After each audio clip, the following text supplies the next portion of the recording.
تصور وکړه داسې وخت و چې پیسې هیڅ نه وې، خلک به یوازې شیان بدلول. دې ته وایي براتر سیستم. ته غنم لرې خو بل کس غنم نه غواړي. هر وخت مناسب تبادلې نه پیدا کېده. ارزښت ټاکل سخت و، خو دا سیستم ډیر محدود و. هر وخت مناسب تبادله نه و، ارزښت معلوم نه و، وخت ضایع کېده. همدلته انسان فکر وکړ ولې یو داسې شی ونه لرو چې ټول یې قبول کړي.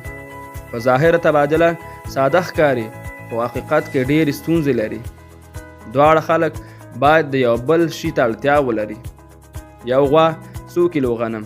ځینې شیان خرابېږي لکه خواړه. درانه شیان انتقال سخت دی، نو انسان مجبور شو چې یو نړیواله وسیله پیدا کړي. انسانانو پیل وکړل چې فلزي شیان وکاروي.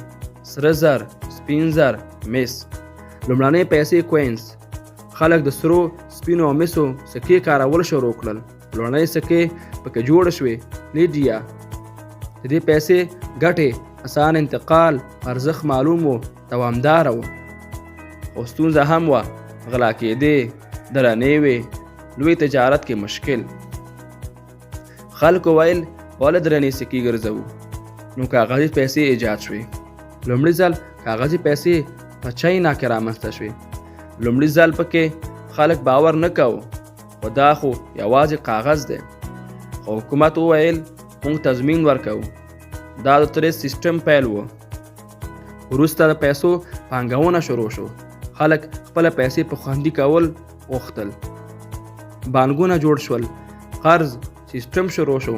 اقتصاد وده وکړه. بانکونه څنګه پیدا شول؟ خلک خپل پیسې د خوندي ساتلو لپاره ورکولې. بانک به رسید ورکوه. مهم ټکی پانګونه د اقتصاد زړه دی. په عصري نړۍ کې نن ورځ پیسې فزیکي نه دي، یوازې شمیرې دی په سیستم کې. کریډټ کارت، موبایل پیمنټ، آنلاین بانکینګ. او بیا پیدا شو. دا پیسې حکومت نه کنټرولولې. تر ټولو عجیب حقیقتونه خو دا دي ځینې وختونه پیسې بې ارزښته شوې. خلک به پیسې په بوجو یې کوړلې. یوه ډوډۍ میلیونونه پیسې وې. مثالونه په نړۍ کې ډیر دي. نن ورځ بانکي کارتونه، آنلاین پیسې، موبایل تادیات، حتی بیټکوین هم پیدا شو. ځینې هیوادونه داسې وخت درلود چې پیسې بې ارزښته شوې. خلک به پیسې په کڅوړو کې وړلې. ځینې وختونه اقتصاد دومره خراب شي چې پیسې ارزښت له لاسه ورکوي. پیسې یوازې کاغذ نه دي، دا د باور سیستم دی.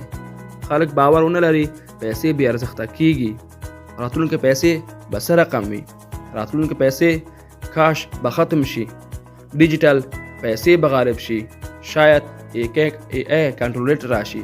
حتی ممکن پیسې بیخي ختم شي. پیسې یوازې کاغذ نه دی، دا باور دی. که باور ختم شي نو پیسې ختمیږي. دا د پیسو په اړه لنډ معلومات. که ویډیو مو خوښ شو ویډیو لایک او چینل سره سبسکرایب کړئ تر څو نور ویډیوګانې اپلوډ کوو تر تاسو پورې په ډېر اسانۍ سره.